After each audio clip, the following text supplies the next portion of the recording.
Hi friends, my name is Chaitanya Patke and welcome back to my YouTube channel. In this video, we are going to analyze the fourth T20 International which took place between Pakistan and New Zealand at the Higley Oval in Christchurch, and fourth consecutive defeat for Pakistan, and nothing seems to be going right for them at the moment. In this game, for a change actually, New Zealand won the toss and they decided to put Pakistan in. Now many Pakistani journalists and cricket experts were saying that you are losing the games, no doubt, but why don't you try to bat first? That has been the strong suit in this tour actually so far. But unfortunately, the rest of the batsmen, excluding Mohammad Rizwan, couldn't show much of their talents, and Pakistan just finished with a below par 158 for 5 in their 20 overs. 7 extras were there. Actually, that sort of a pitch, the score should have been actually 185 to 190 at least. That would have given Pakistan a fighting chance. But anyways, that didn't happen. Sayam Ayub just one run of 6 deliveries. If you just take out the 27 ball 8 run which is smashed in the first T20, rest of the 3 T20s are been an absolute shambles from him, complete failure, and Pakistan need to think about it. How long should they persist with Sayam Ayub, and the director of cricket or interim head coach or whatever he is, Mohammad Hafiz, should think that he broke the opening pair of Mohammad Rizwan and Babar Azam. Was that a good decision? Because although there were concerns of the both of them strike rate, both Babars and Rizwans, whether they are maximizing the 6 over power play, actually it has been happened 3 times. That they chased over 200 against strong sides, including England, South Africa, and West Indies. And historically, they have performed very well. Who can forget the 10 wicket hammering that they dished out to India in the UAE in the 2021 T20 World Cup opener? So it's not that they weren't performing, they just were not able to utilize the power play to that extent, which would be beneficial to Pakistan, and that was the reason actually. The opening pair was broken up. But if these 4 matches are anything to go by, Sayam Ayub needs to pull his socks up because he's not going anywhere with such kind of scores.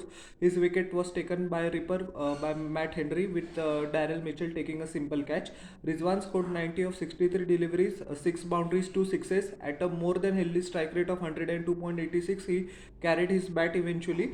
But many players are saying that if he has faced 63 balls, he has to get 100. And unfortunately, from the 16th to 20th over, Rizwan just could hit one solitary boundary, which is nowhere near good enough for the batsman of his standard. So many people are supporting his innings, and many people are saying he should have played even better. But in my humble opinion, Rizwan played a fantastic knock, running between the wickets for this forte in this innings. Although he couldn't time the ball to his liking, but he played well. And if Mohammad Rizwan didn't play that inning, Pakistan wouldn't even have crossed 100 runs. So the critics need to understand that you don't need to criticize every innings. Some innings are played by the players according to the situations, and they don't need any validation from outside critics. They do what is best for the team, and Rizwan did that. Unfortunate that Babar Azam couldn't carry out, despite the fact that he scored 19 runs of 11 deliveries, 1 6 and 2 boundaries, strike rate of more than 170. His wicket was taken by Adam Mill, with Glenn Phillips taking the catch. He actually took 3 catches, Glenn Phillips. Fakhar Zaman, 9 of 15 deliveries. His wicket was taken by Lockie Ferguson, with again Phillips taking the catch in his safe pair of hands. With Fakhar Zaman, you get either on his day he can win you matches single handedly, or it is a very painful and slow watch, a painful death in terms of the dismissal, and that was the case with Fakhar Zaman in this case. But Pakistan need to persist with him.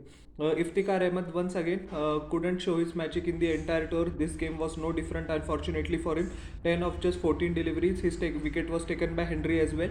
Shahib Zada Farhan is actually a top order batsman, but he played well in the National T20 Cup. He got the chance in place of Azam Khan, who has been underperforming in the 3 games. Unfortunately, he couldn't show up his magic as well. One run of 2 deliveries. His wicket was taken by Lockie Ferguson as well. The only saving grace was Mohammad Nawaz. He scored 21 of 9 deliveries, which included 3 magnificent sixes.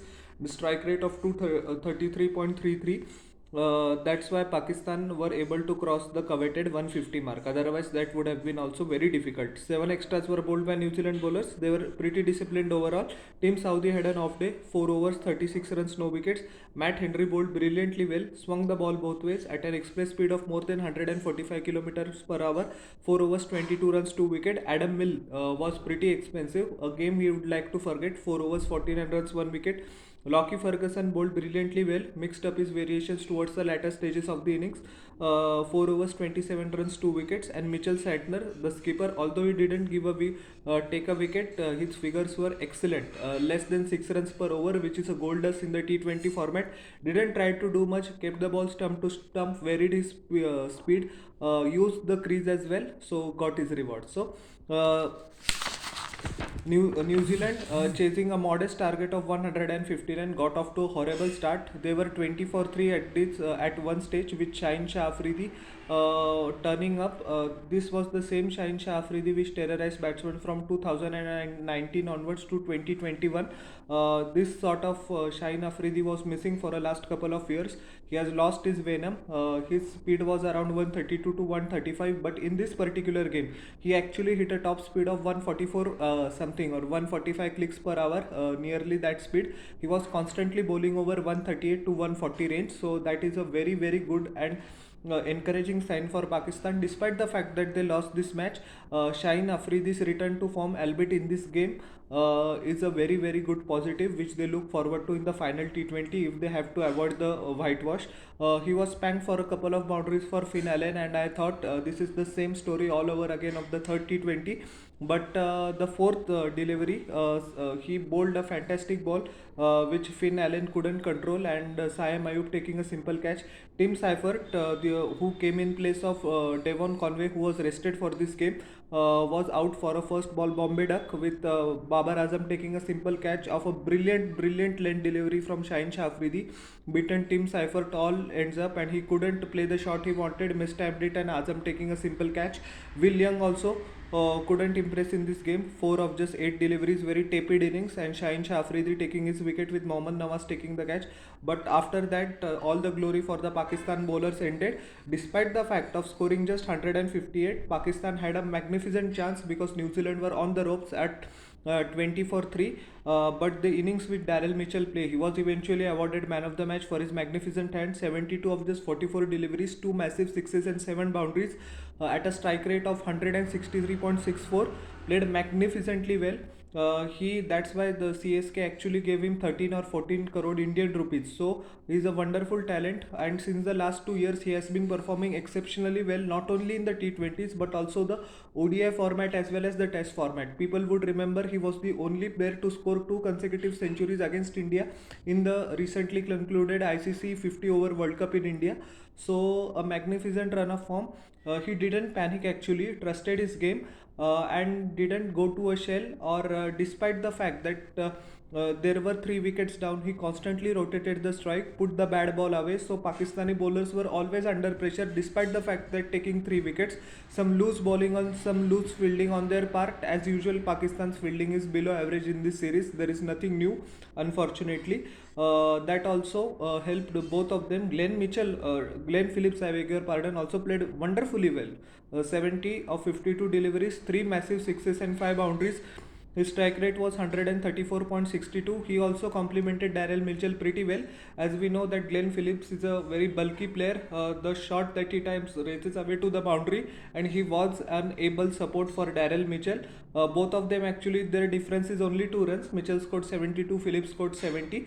But the game was taken to the Pakistani bowlers by Daryl Mitchell, and he was awarded the player of the match, deservedly so. Shaheen Shah Afridi in 4 overs gave away 34 runs, took 3 wickets. His second spell was a spell to forget. That is the problem with Shaheen Shah Afridi and the rest of the Pakistani bowlers currently. They are up one moment, down the next, and you don't know what is coming. I don't know, that is a frightening prospect for the opposition, or they are thinking that after an initial steam, the Pakistani bowlers will just lose all it, and yeah, that only happened unfortunately. Zaman Khan bowled decently well, 4 overs, 30 runs, no wickets. Haris Rauf in 3.1 overs once again gave 29 runs. These days, Haris Rauf is just going for 7, 8, 9 per overs. He's not going lower than that. He didn't took a wicket this game as well when Pakistan desperately needed it.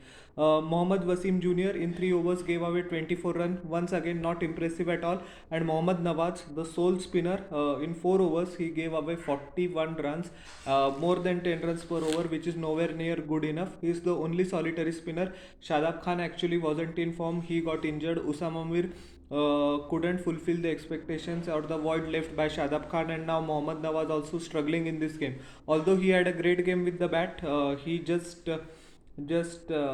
couldn't show up with the ball, and that costed Pakistan dearly. So 4-0 to New Zealand, a comprehensive victory with 11 balls remaining and 7 wickets, and Pakistan have a lot to ponder too.